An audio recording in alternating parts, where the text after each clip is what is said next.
So the teachers that I interviewed all gave me some ideas of the programs and technologies that they like to use in their classroom. All three of them said they use Google Suite programs, so Google Classroom, Google Drive, Google Sheets, Google Docs, Google Translate. All the Google programs are really available and free to use, so they all like using those. They also mentioned programs like YouTube, Khan Academy, Freckle, and Twinkle, which are also used to help students in their learning.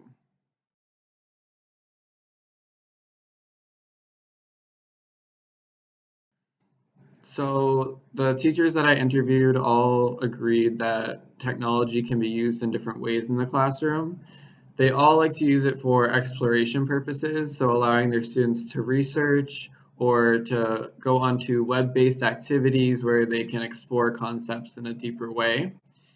They also like to use it for their own instruction, so they might use a video to help explain a concept better. They can use it for production of assignments, so whether that's making graphs on a Google Sheet or potentially having their students type a paper rather than write it. And they also like to use it in collaborative ways. So one of the teachers said that she had a pen pal project with a class in the United States, and her students uploaded their letters onto a Google Drive, and she was able to share it with another classroom.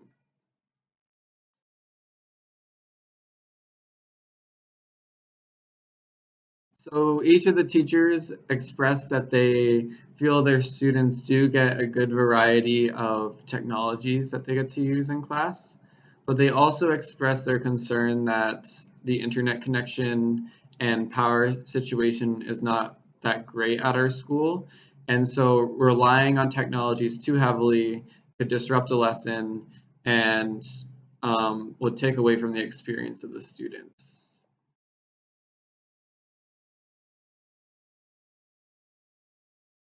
Each of the teachers said that they had discussed only a little bit with parents about the technologies that are used.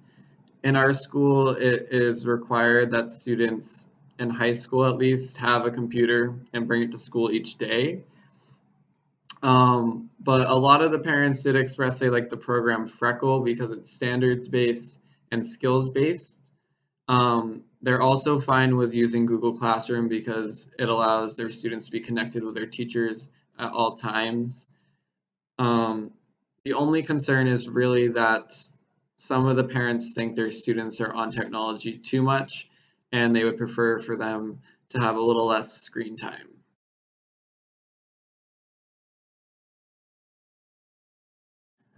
One of the teachers told me that she likes to set ground rules for how technology is used on a day-to-day basis in her class.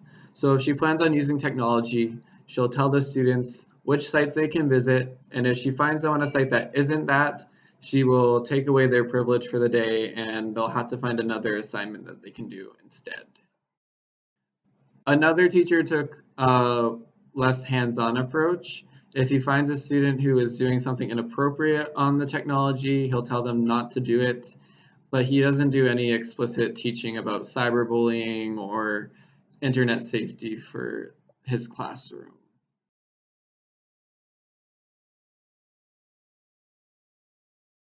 As educators, all three had some concerns about the technology.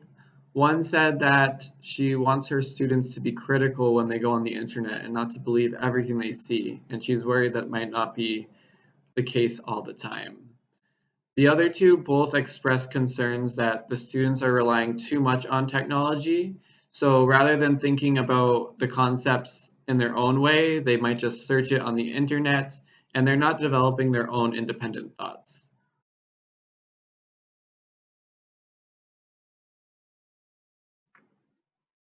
I made a checklist of 5 things that I'm going to look for when I'm lesson planning for technology use in my classroom. So the first thing that I'm going to do is that the technology will aid students and the teacher in achieving learning targets or goals for the lesson. Second, the students will be able to apply their understanding of the technology to future lessons or courses. Third, collaboration will be promoted through the use of the technology. Fourth, the technology has been used before successfully in other classrooms. And last, the availability of student choice is expanded by the technology. I found a lesson on betterlesson.com for a 7th grade science class by Mariana Garcia Serrato. So I won't go into a lot of depth about the lesson. If you want to check it out, you can. Mostly I wanted to talk about how it works with the ISTE standards and my own personal checklist for when I'm incorporating technology into lessons. The main two technologies that are used in this are a video on YouTube, which students will watch to begin to think more about photosynthesis, and also the WISE web-based activity from UC Berkeley. So they use these to explore and learn more about photosynthesis as well as cellular respiration in future lessons. As for the ISTE standards, I think it covers the knowledge constructor and global collaborator standards the most. So using the WISE tool, they construct knowledge and then they apply that knowledge to different questions and problems about photosynthesis. They also get to work in teams with a partner, so that's working locally. It's not working globally, but they're still going to be collaborating with someone in their team. As for my own personal checklist, I think that this lesson does a good job in making sure that the tech is aiding students in achieving their learning targets. It promotes collaboration.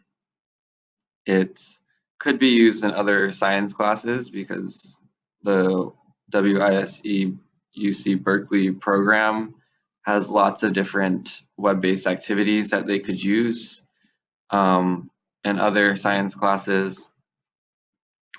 And I think that it might not necessarily assure choice for students though, because they don't really have a choice whether or not they want to use a web-based activity. It's there and it's kind of the base of the lesson. So if it was used in a way that they had the option to choose that or a different method of learning, I think it could be more effective.